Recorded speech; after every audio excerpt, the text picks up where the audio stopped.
that is because we do not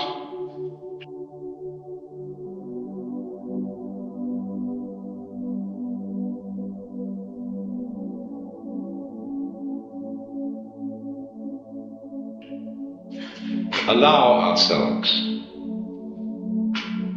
the idea that life is not serious.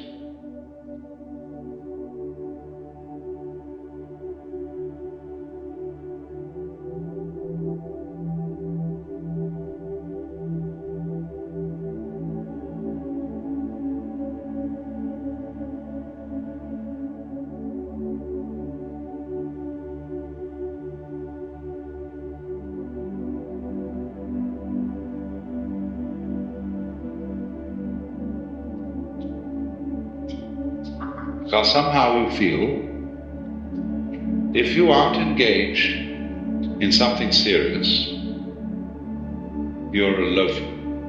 You're not contributing to the social welfare.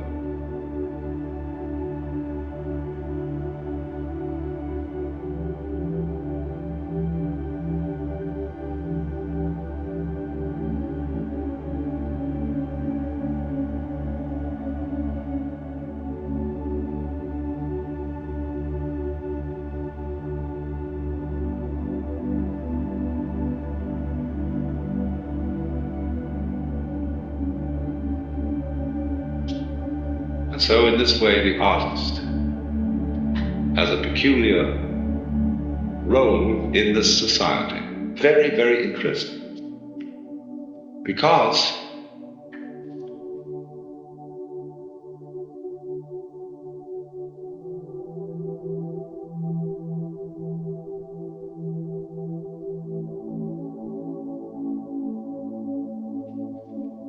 the artist is a very deceptive fellow.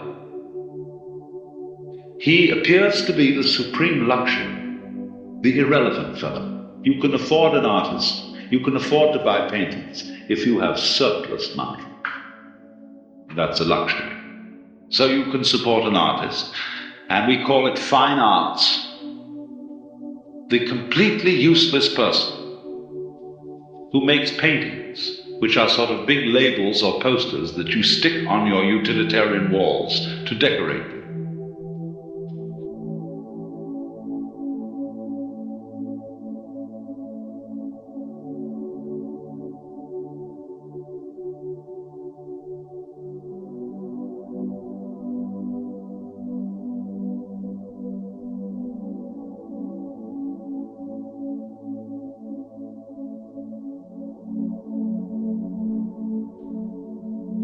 But on the other hand, the artist is the man who shows you the future long before everybody else sees it.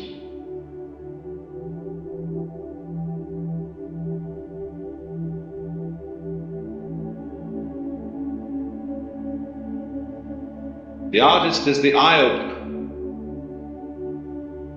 Just because the artist is distinct in role from the preacher and the philosopher, the artist can get away with all sorts of things.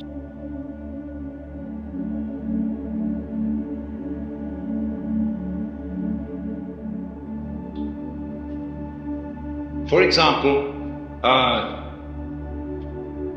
in our culture, if you're a university professor, a doctor, or a minister, take these three professions: teacher, doctor, minister, you have to be very careful about your private life.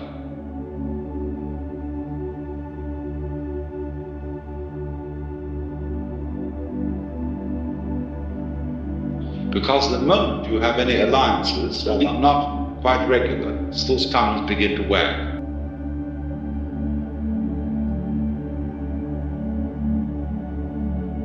Why do they wag? Because they say the way you behave is inconsistent with your profession.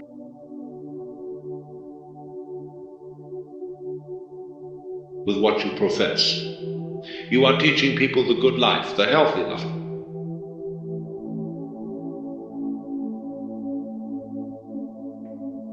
And you live in this disreputable way. who have a mistress, who have something or other going on.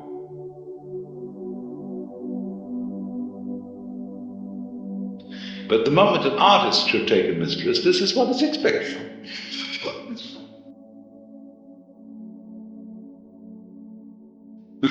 Everybody says, oh, he's an artist. In other words, he doesn't matter. He's irrelevant. He's an entertainer, some sort of clown. But on the other hand, if you belong to high culture, you patronize artists. See? So the role of the artist is very fascinating.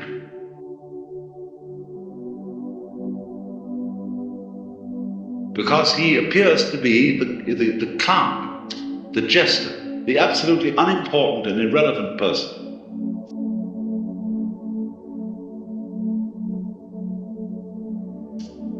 And yet it's actually through the artist that we learn how to live. Not through the preacher, not through the philosopher, not through the professor.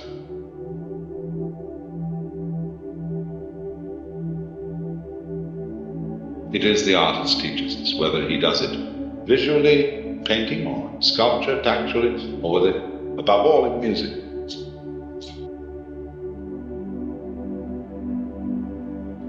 So a man like Mozart, who could well claim to be the greatest man in European history, was a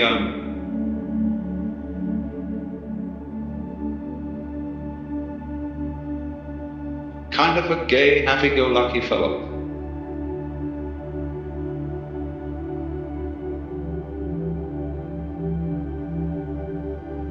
With problems, money, illness, etc.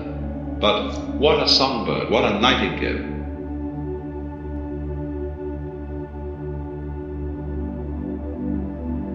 And so then to this day, listening to Mozart in England, the Glyndebourne Opera, this is about the farthest out fashionable, aristocratic thing you can do.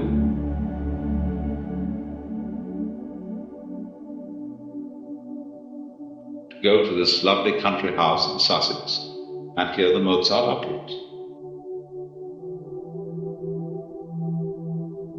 It's as much a matter of status as going to church, almost more so.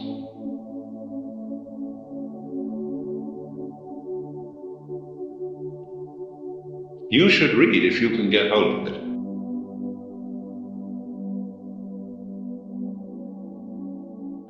An interview with George Harrison, one of the Beatles,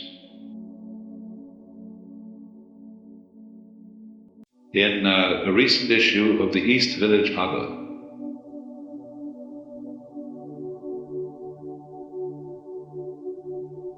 Where he explains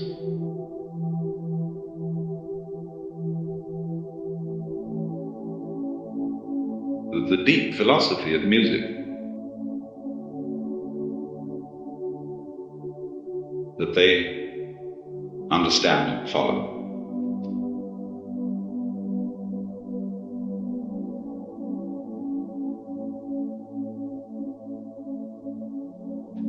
How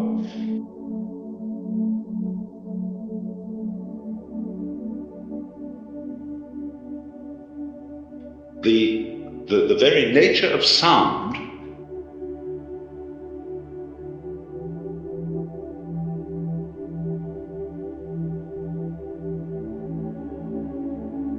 reveals the meaning of the world.